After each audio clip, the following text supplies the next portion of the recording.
Қайырлы күн, құрметті оқушылар. Қазақ тілі сабағына қош келдіңіздер. Бүгін сіздерге сабақты жүргізетін мен Ақсұлу Шынболатқызы. Ал сабақтың тақырыбы Байқоңыр ғарыш алаңы деп аталады.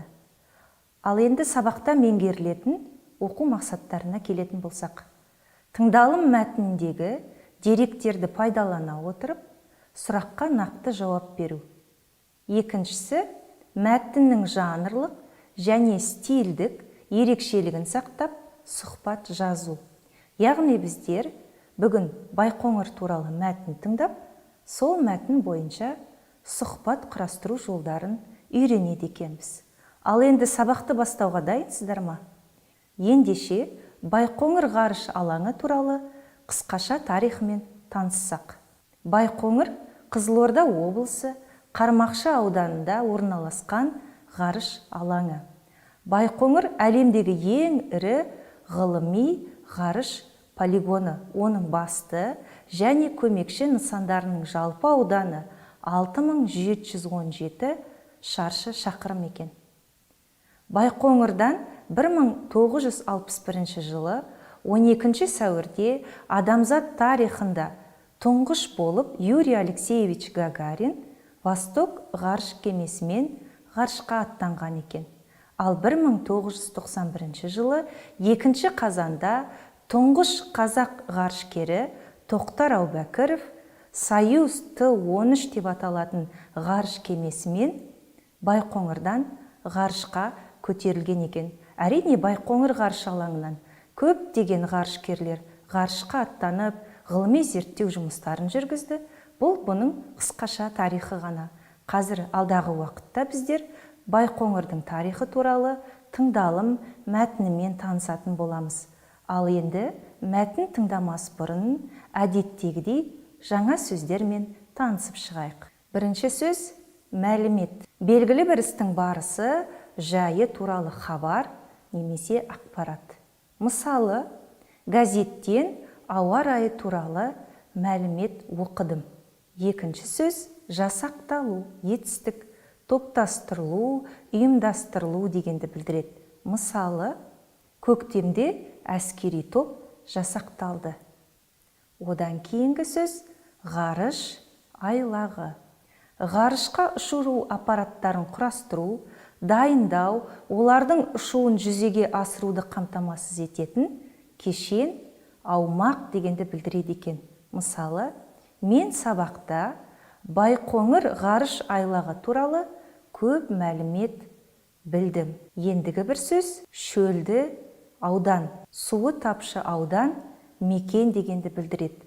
Мысалы, шөлді ауданда жаңбыр аз жауады, күні ыстық болады. Одан кейінгі сөзге назар аударсақ, бұл шуақты күн екен. Бұлтсыз ашық күн дегенді білдіреді. Мысалы, жазда шуақты күндер көп болады. Одан кейінгі сөз құрылысшы. Әрине, бұл сөз сіздерге таныс. Құрылыста жұмыс істейтін адам және құрылыс маманы дегенді білдіреді. Мысалы, менің ағам құрылысшы. Келесі бір сөз нысан. Бір іс-әрекеттің орны, мекеме, үй не қорғаныс мақсатындағы орын дегенді білдіреді екен. Суреттерге назар аударсақ, қала нысандары цифрлы картаға көшірілді. Оқушылар, келесі сөз мақұлдау.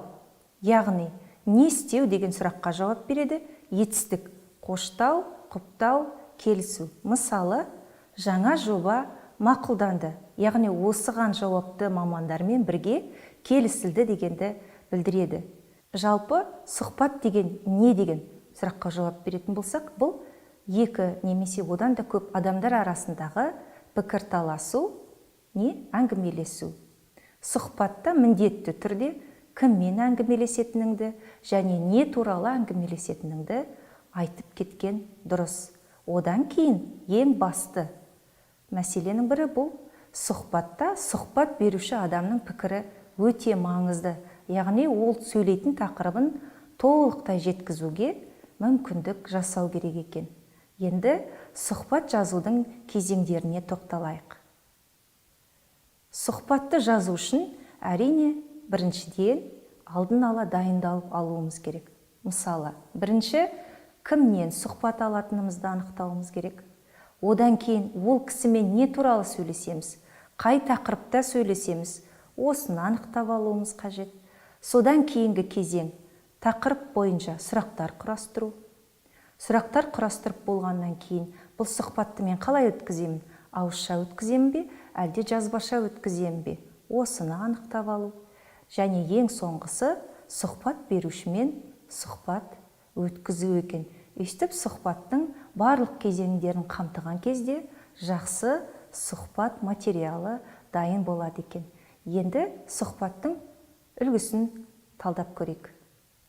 Сіздерге сұхбат берілген. Сұхбатта кейбір сөздердің орны бос, алдымен соны толықтырып көріңіздер.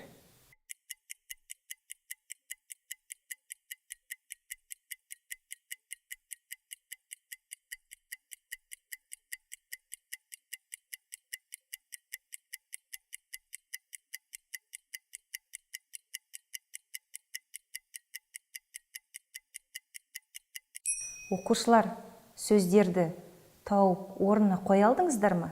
Ендеше бірге жауапты салыстырайық. Мен сұхбатты оқимын, сіздер жауаптарын салыстырып отырыңыздар.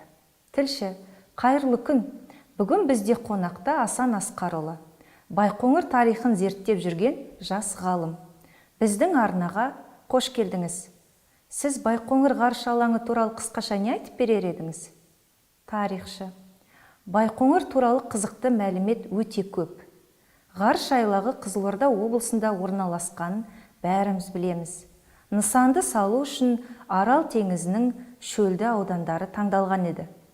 Арнайы ғарышкерлер тобы жасақталып, 1961 жылы 12 сәуірде Юрий Гагарин ғарышқа ұшты.